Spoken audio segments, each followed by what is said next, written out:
ഈ കുട്ടിയോട് നമ്മളെ കാണില്ല. അതിൻ്റെ ബാക്കിൽ അവിടെ ഒരു കോളനി ഉണ്ട്, ആ പാടത്ത് അവിടെയാണ്. എന്തായാലും നമ്മൾ കേൾക്കണേ. അതായത് ഞാൻ ഇന്ന് പേടിക്കാതെ ആരാണ് കൊന്നത് ആ പരമച്ചെറ്റയുടെ പ്രതിയായ 16-കാരൻ്റെ ഫോട്ടോ ഞാൻ വെച്ച് തരാം. മരിച്ചുപോയ പെൺകുട്ടിയുടെ ഫോട്ടോ ഞാൻ വെച്ച് തരാം. അതിനുശേഷം ഒരു പോലീസ് ഓഫീസർ, മുതിർന്ന പോലീസ് ഓഫീസർ ഈ കേസിനെ കുറിച്ച് സംസാരിക്കുന്നു. പക്ഷെ സത്യം പറഞ്ഞാൽ ആ സാറിനോട് എനിക്ക് പുച്ഛം മാത്രമാണ് തോന്നുന്നത്. കാരണം 16-കാരനെന്ന ആ പരമച്ചെറ്റയെ പ്രതിയെന്ന് പോലും ഈ സാറ് വിളിക്കുന്നില്ല. സാറ് വിളിക്കുന്നത് കുട്ടി കുട്ടി എന്നാണ്. നിങ്ങൾ കേൾക്കണം. അതായത് കുട്ടിയെ ഏത് ജയിലിലേക്ക് മാറ്റണം, കുട്ടിക്ക് എന്ത് പരിഗണന കൊടുക്കണം, അങ്ങനെയാണ് ആ സാറ് വിളിക്കുന്നത്. സാറിനോട് സ്നേഹപൂർവ്വം കുറച്ച് കാര്യങ്ങൾ നമുക്ക് ചർച്ച ചെയ്യാനുണ്ട്. ആദ്യം തന്നെ ഒരു കാര്യം ഞാൻ പറഞ്ഞുതരാം. നോക്കൂ നിങ്ങൾ, അതായത് കുറേ പേര് ഈ വിഷയം റിലേറ്റഡായി ഞാൻ ആദ്യ വീഡിയോ അപ്ലോഡ് ചെയ്തപ്പോൾ അതിൻ്റെ താഴെ കമൻ്റ് ഇട്ടത്, പെൺകുട്ടിയുടെ ഭാഗത്ത് തെറ്റുണ്ടല്ലോ ബ്രോ, നീ അതും കൂടി പറയണമെന്നാണ് എന്നോട് പറയുന്നത്. ഈ വിഷയത്തെക്കുറിച്ച് ഞാൻ ക്ലിയറായി കൃത്യമായി പഠിച്ചപ്പോൾ അവിടെ നിന്ന് കിട്ടുന്ന ഇൻഫർമേഷനിൻ്റെ അടിസ്ഥാനത്തിൽ ഞാൻ പറയാം. ഈ 16-കാരനെന്ന പരമച്ചെറ്റ 14-കാരിയോട് പ്രണയം നടിക്കുകയാണ്. ഓക്കെ, അതായത് ആദ്യം ഇതൊരു 1.5 വർഷം എന്താ ഇവരുടെ പ്രണയം. ആദ്യം ഈ പെണ്ണ് ഇവനെ മൈൻഡ് പോലും ചെയ്തിട്ടില്ല. എനിക്ക് നിന്നെ ഇഷ്ടമില്ല, ഞാൻ പഠിക്കുന്നൊരു സ്ത്രീയാണ്, അതുകൊണ്ട് ഞാൻ പഠിക്കുന്നൊരു പെൺകുട്ടിയാണ്, എനിക്ക് പഠിപ്പുമായിട്ട് മുന്നോട്ട് പോകാനാണ് തീരുമാനം, എനിക്ക് നിന്നെ ഇഷ്ടമില്ല, എൻ്റെ പിന്നിൽ വരണ്ട എന്നാണ് ഈ പാവപ്പെട്ട ഈ പെൺകുട്ടി പറഞ്ഞത്. അതിനെ തുടർന്ന് ഈ ചങ്ങായി എന്നല്ല, പ്രതി 16-കാരനെന്ന ആ കൊടും ക്രൂരന് വീണ്ടും ഇവരുടെ പിന്നിൽ നടക്കുകയാണ്. ഓക്കെ, അപ്പോൾ ഈ പെൺകുട്ടിയുടെ മാതാപിതാക്കളോട് കാര്യം പറയുകയാണ്, എൻ്റെ പിന്നിൽ ഇവൻ വരുന്നുണ്ട്, വലിയ ശല്യമാണ്. അപ്പോൾ ഈ പെൺകുട്ടിയുടെ മാതാപിതാക്കൾ ആ പരമച്ചെറ്റക്ക് ഒരു വാർണിംഗ് കൊടുത്തതാണ്. ആ സമയത്ത് തന്നെ ഈ പരമച്ചെറ്റ ഈ മാതാപിതാക്കളെ ഭീഷണിപ്പെടുത്തുകയാണ്, എനിക്ക് ഇവളെ ഇഷ്ടമാണ്, ഞാൻ ഇവളുടെ പിന്നിൽ പോവും, അങ്ങനെയാണ്, മറ്റതാണ്, മറിച്ചതാണ്. പിന്നെ ഈ പരമത്തെണ്ടി എന്ത് ചെയ്തു, ഈ പ്രതി എന്ന 16-കാരനെന്ന പരമത്തെണ്ടി ഈ പെൺകുട്ടിയുടെ പിന്നിൽ വീണ്ടും വീണ്ടും നടക്കുകയാണ്. ഓക്കെ, അങ്ങനെ കുറേ കാലം പിന്നിൽ നടന്ന് അവസാനം ഈ പെൺകുട്ടിയുടെ മനസ്സിലൊരു സ്ഥാനം, അതായത് എങ്ങനെയെങ്കിലും ഈ പെൺകുട്ടിയുടെ മനസ്സിലൊരു സ്ഥാനം ഉറപ്പിക്കുകയാണ്. ഈ പെൺകുട്ടി വിചാരിച്ചു, കുറേ വർഷമായല്ലോ എൻ്റെ പിന്നിൽ ഇവൻ നടക്കുന്നത്, ഇവൻ എൻ്റെ ലൈഫ് പാർട്ട്ണർ ആവാം, ഇവൻ എൻ്റെ ജീവനാണ്, അതായത് ഇത്രയും സ്നേഹിക്കുന്നുണ്ടല്ലോ എന്നെ. അങ്ങനെ ഈ പെൺകുട്ടി ഇവനെ വിശ്വസിക്കുകയാണ്. സ്വന്തം വീട്ടുകാർ പറഞ്ഞതൊന്നും കേൾക്കാതെ ഇവൻ്റെ കൂടെ, അതായത് ചാറ്റ്സും കാര്യങ്ങളൊക്കെ ആയിട്ട് ഡെയിലി സംസാരിക്കുന്നു. അത്രയും കെയറിംഗ് അല്ല ഈ പരമ നാറി കൊടുത്തത്. അങ്ങനെ ഒരു ദിവസം ഈ പരമത്തൻ്റെ 16-കാരൻ 14-കാരിയോട് പറയുകയാണ്, നമ്മൾ ഇന്ന് ഹണിമൂൺ പോവാം, നമ്മൾ ഇന്ന് ബീച്ചിലേക്ക് പോവാം, ഒരു സിനിമക്ക് പോവാം, നീ വാ, സ്കൂളിലേക്കെന്ന് വീട്ടിൽ നിന്ന് ഇറങ്ങ്, അതിനുശേഷം സ്കൂളിലേക്ക് പോവണ്ട, നമ്മൾ കറങ്ങാൻ പോവാം. പാവം ഈ പെൺകുട്ടി ഇവനെ വിശ്വസിക്കുകയാണ്, ഇവൻ്റെ കൂടെ ഇറങ്ങിപ്പോവുകയാണ്. ഒരു കാര്യം കൂടി ഇടയ്ക്ക് പറയുകയാണ്, നിങ്ങൾ ഈ പെൺകുട്ടിയെ വിമർശിക്കുന്നവരോട് ഒരു കാര്യം പറയുകയാണ്, ഏതൊരു പെണ്ണും ആദ്യം ഒരു പുരുഷന് പോയി പ്രപ്പോസ് ചെയ്താൽ നമ്പറും ഇൻസ്റ്റഗ്രാം ഐഡിയും ആരും കൊടുക്കത്തൊന്നുമില്ല. കുറേ നമ്മൾ നിർബന്ധിച്ചാലാണ് പെൺകുട്ടികൾ ഇൻസ്റ്റഗ്രാം ഐ ഡി ഒക്കെ കൊടുക്കുന്നത്. അവറ്റകൾ പാവങ്ങളാണ്, ബുദ്ധിയില്ല പെൺകുട്ടികൾക്ക്, പെൺകുട്ടിയല്ലേ, ബുദ്ധിയില്ലല്ലേ, 14 വയസ്സല്ലേ. അങ്ങനെ ഈ പരമത്തെണ്ടി എന്ത് ചെയ്തു, നമ്മൾ തിയേറ്ററിലേക്ക് സിനിമ കാണാൻ പോവാം, ബീച്ചിലേക്ക് പോവാമെന്ന് പറഞ്ഞ് ഈ പൊന്നുമോളെ കൊണ്ടുപോവുകയാണ്, ക്രൂരമായി ബലാത്സംഗം ചെയ്യുകയാണ്. അതിനുശേഷം ഇവരോട് ചോദിക്കുകയാണ്, നിനക്ക് വേറെ ബോയ് ഫ്രണ്ടുമായിട്ട് ബന്ധമുണ്ടോ, നീ വേറെ നിന്റെ സ്കൂളിൽ, അതായത് സ്കൂളിൽ ക്ലാസ്മേറ്റ്സിന് നീ മെസ്സേജ് അയക്കുന്നുണ്ടോ, നീ എന്തിനാണ് അവന് മെസ്സേജ് അയക്കുന്നത്, നിനക്ക് എന്തിനാണ് ബോയ് ഫ്രണ്ട്സ് ഒക്കെ, നീ എന്തിനാണ് മറ്റൊരു മെസ്സേജ് അയക്കുന്നത്. വലിയ സംശയ രോഗിയാണ്, വലിയ രീതിയിൽ സംശയം പ്രകടിപ്പിക്കുകയാണ് ഈ പരമചെറ്റ.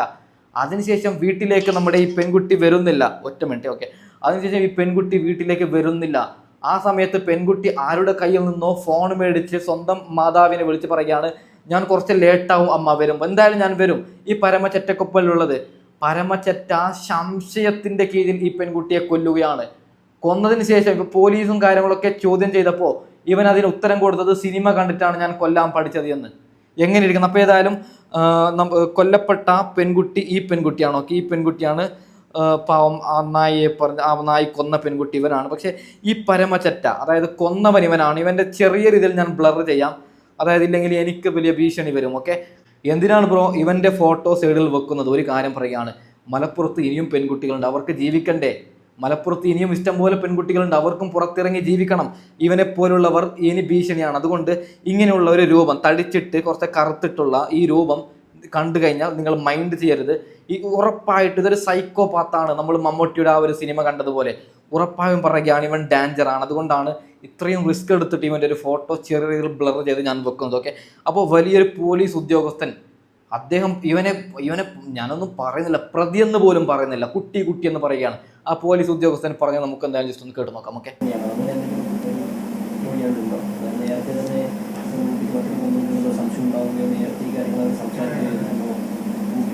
ഇതിലെന്താ പ്രശ്നം എന്ന് വെച്ച് കഴിഞ്ഞാൽ നമുക്ക് കുറച്ച് ഇൻഫർമേഷൻ ഉണ്ട്.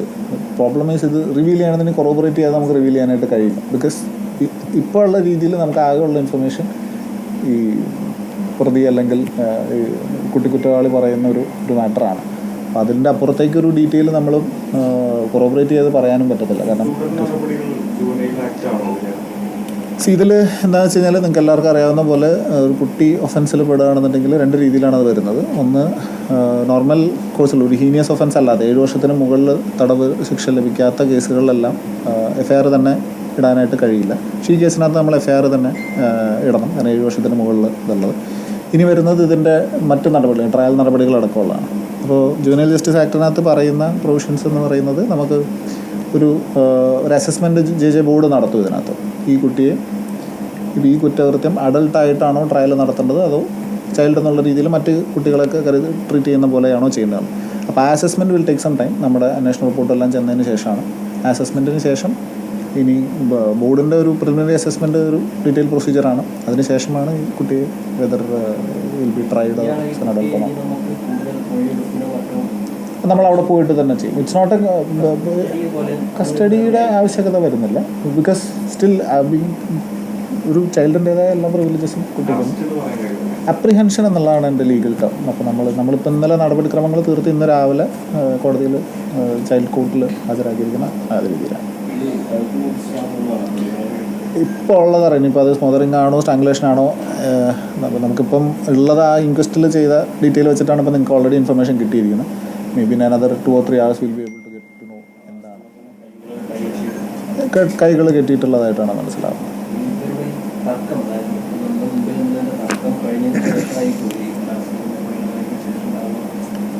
അതിലേക്ക് ഞാൻ വീണ്ടും ഇതിപ്പം ഏത് രീതിയിലാണ് വന്നിരിക്കുന്നതെന്നുള്ളത് പറയാനായിട്ട് കഴിയില്ല. പ്രതിയുടെ മൊഴികൾ പ്രകാരം നിങ്ങൾ പറയുന്ന രീതിയിലൊക്കെയാണ് വരുന്നത്. പക്ഷേ അതിനോട് മാത്രം നമുക്കിപ്പോൾ ഒരു ഫൈനലൈസേഷൻ പറ്റില്ല.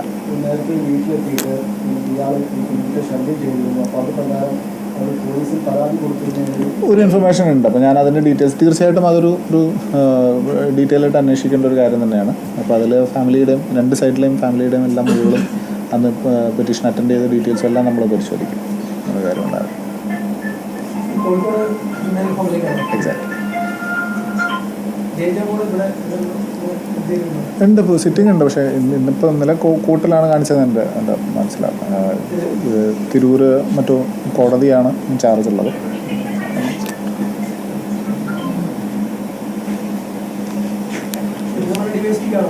ഞാനിപ്പോൾ ഇന്നിപ്പോൾ അന്വേഷണ പ്രൊസീഡിങ്സ് ആക്കുവാണ്. പെരുന്തൽമണ്ണ DYSPക്കാണ് അന്വേഷണം കൊടുക്കുന്നത്. കാരണം 2-3 സ്ഥലങ്ങളിൽ കൂടെയൊക്കെ ട്രാവലൊക്കെ വന്നിട്ടുകൊണ്ട് വിശദമായിട്ട് തന്നെ പോകുന്നത്.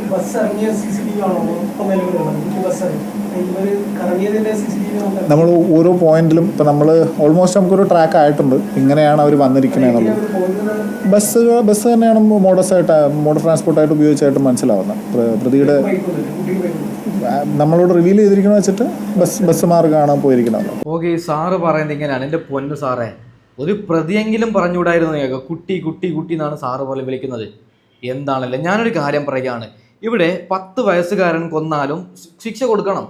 ഇവരൊക്കെ നമ്മൾ എന്തിനാണ് വളർത്തുന്നത്?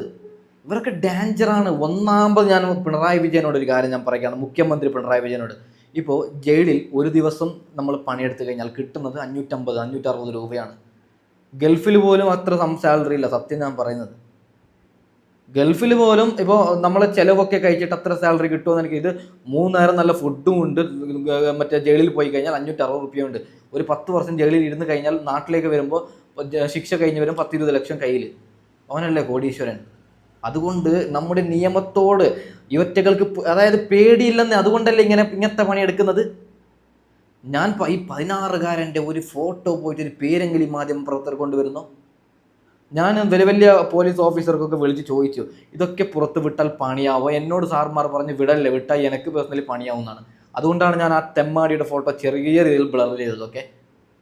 അപ്പോൾ ഈ കേസിനെ കുറിച്ച് തുടർന്ന് എന്തെങ്കിലും വിവരം കിട്ടുകയാണെങ്കിൽ ഞാൻ അറിയിക്കാം. തൽക്കാലം വൈൻഡപ്പ് ചെയ്യുകയാണ്. Okay, by.